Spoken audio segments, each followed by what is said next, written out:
বৌমা শাশুড়ির এই ঝগড়ার প্রধান কারণ হচ্ছে জেনারেশন গ্যাপ, ঠিক কিনা? শাশুড়ি এক জেনারেশনের আর বৌমা আরেক জেনারেশনের। শাশুড়ি ভাবে একরকম, বৌমা ভাবে আরেক রকম। শাশুড়ি চায় বউর উপর খবরদারি করতে, বউ চায় শাশুড়ির উপর খবরদারি করতে। এই ডমিনেটিং এর কারণে কিলাকিলি আছে না নাই? এটা ঠিক না। আমার শাশুড়ি মায়েরা যারা আছেন, প্রথমে শাশুড়ি দিয়ে শুরু করি। আমার মাইকের আওয়াজ যে ঘরগুলোতে যায়, আমার শাশুড়ি মাদেরকে বলবো, বউদের উপর অত্যাচার করবেন না। ছেলেরা প্রশ্ন করে, তোর কাছে তোর বউ বড় না আমি বড়? আছে না নাই? এটা একটা প্রশ্ন হইল। তোর বউ বড় না আমি বড়? দুইজনেই বড়। তো এক ছেলে সুন্দর উত্তর দিছে, আমার কাছে ভালো লাগছে উত্তরটা শুনে। এক মা প্রশ্ন করছে, তোর এতদিন আমি লালন পালন করে বড় করলাম, জীবন যৌবন তোর জন্য শেষ করলাম, আজকে বউ পাইয়া বউ তোর আপন হয়ে গেল। এবার ছেলে উত্তর দিছে, মা আমার মুখ থেকে মা ডাক শোনার জন্য তুমি কি কষ্টটাই না করছো জীবনে। 10 মাস আমারে পেটে ধারণ করলা, খাইতে পারো নাই, বমি করছো, খালি ওষুধ খাইছো, তোমার পেট কেটে আমারে বের করা হয়েছে, 2 বছর আমারে দুধ খাওয়াইছো, পেশাব পায়খানা পরিষ্কার করেছো। বয়স যখন 3-4 তখন তোমার আমি মা ডাকছি। এই মা ডাকটা শোনার জন্য তুমি এত কষ্ট করছো। আর আরেকবারের মাইয়া এই ঘরে আইসাই তোমার মা ডাকা শুরু করছে। যেই মেয়েটা তোমারে মা ডাকে সে আমার আপন হবে না কেন মা?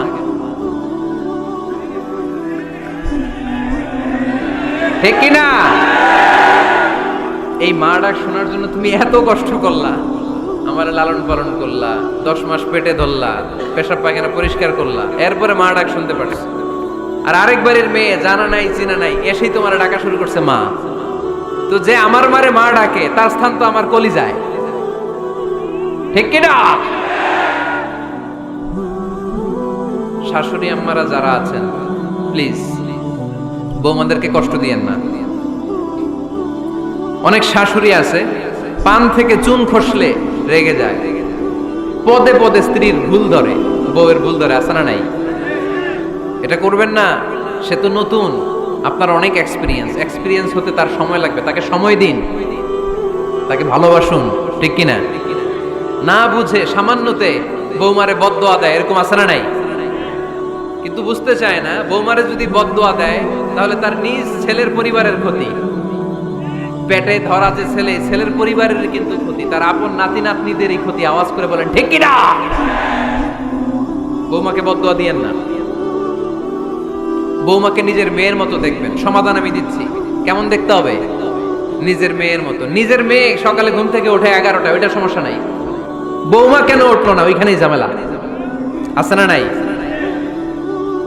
মেহেরবানি করে আপনার বৌমাকে আপনার নিজের মেয়ের মতো দেখেন। নিজের মেয়েরে যেমনি আদর করেন তাকেও অমনি আদর করেন।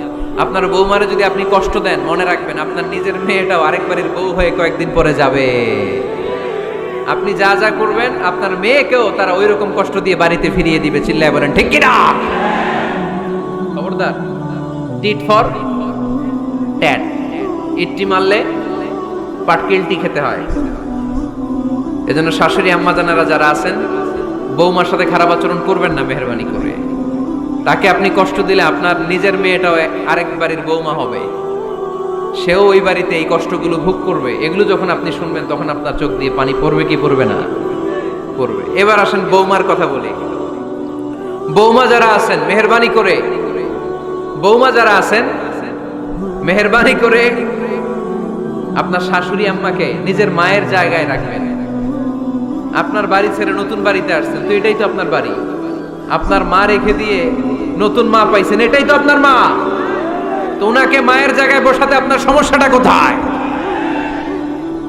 বৌমারা খেয়াল রাখবেন, আপনি আপনার শাশুড়ির সাথে যে আচরণটা করতেছেন, আপনার শেষ বয়সে আপনার ছেলের বিয়ে দেওয়ার পরে যে বৌমাটা আসবে ওই আচরণই আপনাকে ফিরিয়ে দিবে।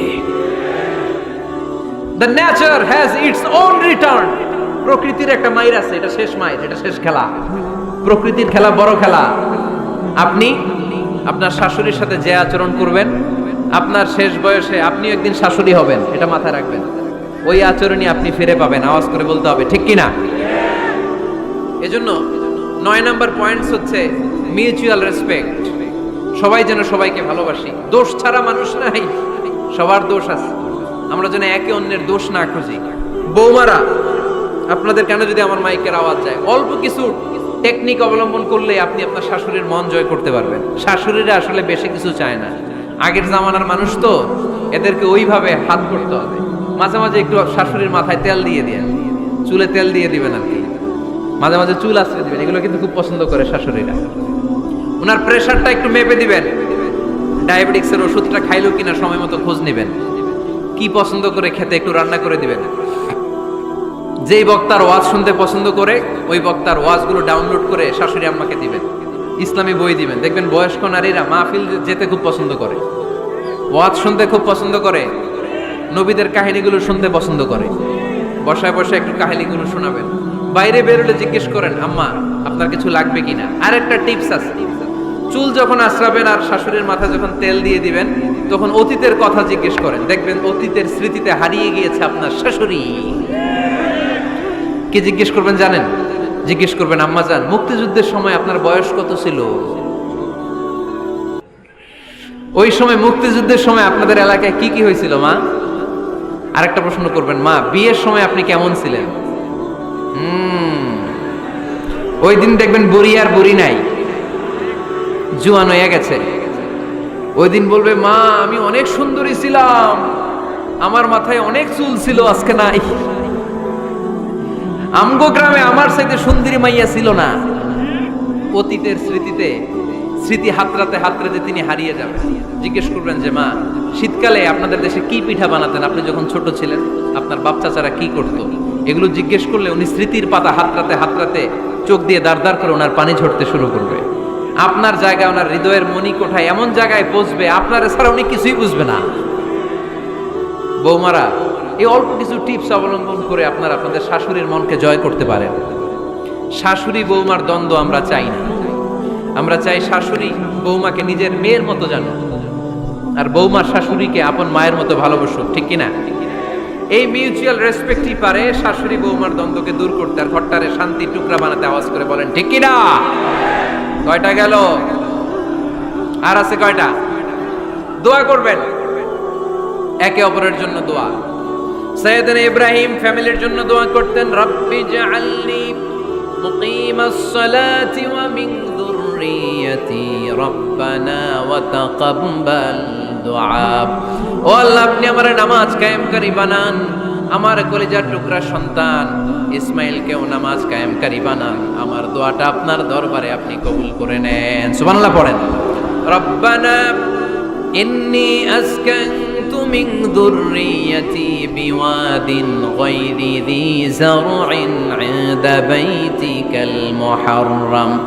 ও আল্লাহ, আমার সন্তান সন্ততি, আমার ফ্যামিলিকে ধুধু মরুপ্রান্তর এই উপত্যকার মধ্যে তোমার কাবা ঘরের সামনে রেখে গেলাম, তাদেরকে তুমি নামাজ কায়েমকারী বানিয়ে দিও। গোটা বিশ্বের সব মানুষের অন্তর আমার ফ্যামিলির দিকে আল্লাহ তুমি ঝুঁকিয়ে দিও।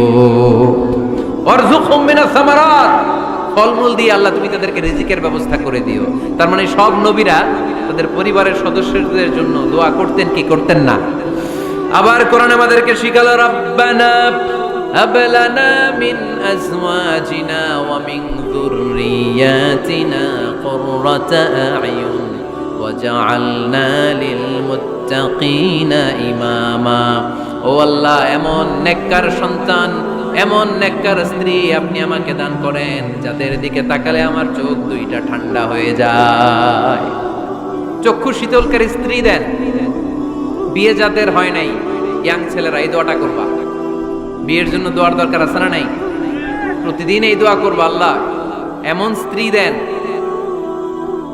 এমন জীবন সঙ্গিনী আপনি আমাকে দেন, এমন লাইফ পার্টনার দেন যার দিকে তাকালে আমার চোখ জুড়িয়ে যায়।